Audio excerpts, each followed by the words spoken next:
Qui était le premier sur Terre? C'était l'œuf ou la poule? Je pense que c'est l'œuf. Moi, non, est-ce que c'est la poule? Moi, c'est la poule. Il y a bien fallu qu'elle sorte de quelque part, la poule. Parce que la poule, elle prend des œufs. La poule, elle est bien née quelque part, de l'œuf. Alors c'est quoi? C'est l'œuf ou la poule? L'œuf ou la poule? Et on commence tout de suite avec la chronique d'actualité des sciences. C'est parti Marion. Alors rebonsoir tout le monde.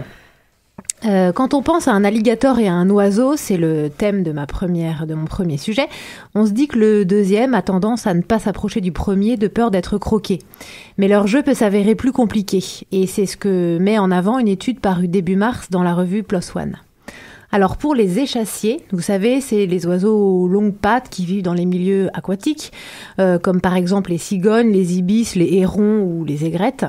Alors pour ces oiseaux-là, donc, nicher à proximité de l'habitat des alligators est en fait un avantage, parce que ceux-ci les protègent des voleurs d'œufs, comme les ratons laveurs ou les opossums. Disons donc que les crocodiliens tiennent le rôle de garde du corps. Et en retour, on a envie de savoir, en récolte-t-il quelque chose ? C'est justement la question que se sont posées des chercheurs américains en étudiant les alligators d'Amérique au milieu des Everglades en Floride. Et la réponse est oui. Ils y gagnent des amuse-gueules gratuits ou, plus sérieusement, des compléments nutritifs en profitant des poussins morts et des œufs expulsés du nid. Il faut savoir en effet que les échassiers pondent généralement plus d'œufs que ce qu'ils ne sont capables d'élever. Il n'est donc pas rare qu'un ou plusieurs œufs soient malencontreusement retirés du nid pour le plus grand bonheur de nos alligators. Et les scientifiques l'ont bien montré, les alligators voisins des oiseaux sont plus gros. Donc, au final, entre les échassiers et les alligators, c'est donnant-donnant et tout le monde est content. Alors on change de sujet mais on reste près des étangs, tu passes au virus Zika. C'est ça, on change complètement. Alors c'est un sujet dont je vous avais déjà parlé lors de l'émission du 25 janvier, sinon vous pouvez la réécouter si vous vous en rappelez plus. Alors on commençait à beaucoup entendre parler de cet agent infectieux dans les médias et aujourd'hui, avouons-le, l'actualité a changé, on n'en parle plus tellement alors qu'évidemment il continue à sévir et je dirais même malheureusement. Je vous rappelle rapidement que le virus Zika a été identifié chez un singe pour la première fois en 1947 dans une forêt d'Ouganda nommée Zika.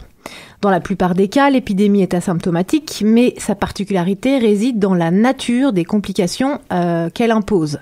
D'abord, le syndrome de Guillain-Barré. C'est une maladie neurologique qui provoque une paralysie temporaire et parfois la mort. On en a la preuve la plus importante à ce jour depuis vendredi dernier, c'est donc tout frais. Et il y a bien un lien entre le virus et la maladie. Ça a été annoncé lors de la conférence de l'Académie américaine de neurologie à Vancouver. Et on a parlé aussi d'une autre maladie, c'est la microcéphalie. Voilà, tout à fait. C'est donc l'autre complication possible et c'est sûrement le point le plus préoccupant pour le moment. Donc, comme tu l'as dit, la microcéphalie. Donc, on a très vite associé le virus Zika avec les cas de microcéphalie, mais là, on en a la preuve formelle et c'est là l'actu que je voulais souligner. Des chercheurs américains ont établi avec certitude pour la première fois que le virus Zika provoque bien la microcéphalie, ainsi que d'autres défauts sévères du cerveau chez le fœtus. Et les résultats sont parus dans la revue New England Journal of Medicine le 13 avril. Ça fait moins les gros titres que lors de la première salve d'articles sur le sujet, dans lesquels, comme je vous l'avais dit, on avait déjà associé Zika et la microcéphalie, mais là, il n'y a plus de doute. Alors le Brésil reste le plus touché par le virus avec 1,5 million de personnes affectées. C'est pas comme s'ils allaient bientôt accueillir un grand événement. En général, la microcéphalie est assez rare et là le pays en dénombre déjà 900 cas. Donc ça commence à être énorme. Alors c'est pendant le premier trimestre de la grossesse que le risque est le plus important. Le virus s'attaque aux cellules souches destinées à donner naissance au cerveau. Donc le cerveau ne se développe pas normalement et la boîte crânienne non plus. Résultat, les enfants à naître encourent un handicap moteur et physique important. Et comment se transmet ce virus ?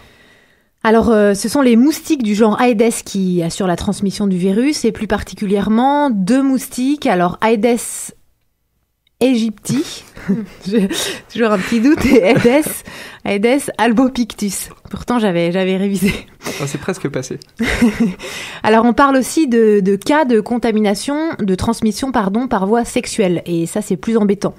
Ça se passe de l'homme vers la femme. L'homme garderait le virus dans le sperme pendant plusieurs semaines et certains scientifiques pensent même qu'il peut le garder pendant 3 mois, voire plus. Pour finir sur le sujet, je rappelle qu'il n'y a pas de traitement ni de vaccin, donc le seul moyen de lutter contre l'épidémie, c'est de s'attaquer aux moustiques. Sachant que les moustiques du genre Aedes colonisent un territoire toujours plus grand. On sait par exemple que Albopictus, donc un des vecteurs potentiels de Zika, était d'abord habitant de l'Asie, il y a une 50aine d'années environ, mais qu'il a voyagé par bateau dans des pneus. Et les larves arrivées à bon port se sont développées quand le climat le permettait. C'est sûr qu'aujourd'hui on voyage plus, qu'on facilite aussi le vecteur, le voyage du vecteur et donc la propagation de l'épidémie. Bon, sur cette touche optimiste, on passe au troisième et dernier sujet, les cigognes et la malbouffe. Exact. Alors vous le savez peut-être, les cigognes blanches sont de grandes voyageuses. Elles migrent depuis l'Europe vers l'Afrique où elles passent l'hiver. Mais il semble que ces oiseaux soient en train de changer leurs habitudes. Depuis les années 80, un certain nombre d'entre elles ne migrent plus, mais restent toute l'année en Espagne et au Portugal. Avec le réchauffement climatique, ces régions sont moins froides et plus accueillantes pour les oiseaux. Mieux, elles y trouvent, donc les cigognes, une nourriture à l'année longue dans les décharges. Pas très reluisant. Des chercheurs anglais et portugais se sont intéressés de plus près à ce phénomène en équipant 48 cigognes de GPS pendant environ 9 mois. Le but de la manœuvre était de les suivre et de mieux comprendre comment la présence de ces décharges influait les schémas migratoires des oiseaux. Et les résultats sont parus le 15 mars dans la revue Movement Ecology. Devenues pour la plupart sédentaires, les cigognes blanches profitent surtout de cette malbouffe hors des périodes de reproduction, où la nourriture habituelle se fait plus rare. Donc la nourriture habituelle des cigognes, je vous le rappelle, c'est plutôt des grenouilles ou des insectes. Les scientifiques ont même trouvé que certaines cigognes étaient capables de faire des allers-retours de 100 km pour obtenir leur dose de junk food. Jouissant de cette nourriture à l'année longue, donc, elles peuvent faire des petits plus tôt que celles qui migrent encore, et ça c'est un bon point, puisqu'effectivement la population croît. Mais cette pratique, peu reluisante, je vais le redire, a quand même un désavantage certain. Les cigognes risquent en effet d'ingérer du plastique qu'elles confondent avec des vers de terre. Et ça c'est un vrai problème qui peut bien évidemment avoir un impact sur leur mortalité. Alors les décharges portugaises vont petit à petit être remplacées par des constructions closes. Ça va sans doute avoir une influence à court terme au moins sur les cigognes, mais ça les obligera à chasser à nouveau et à migrer comme à la bonne époque.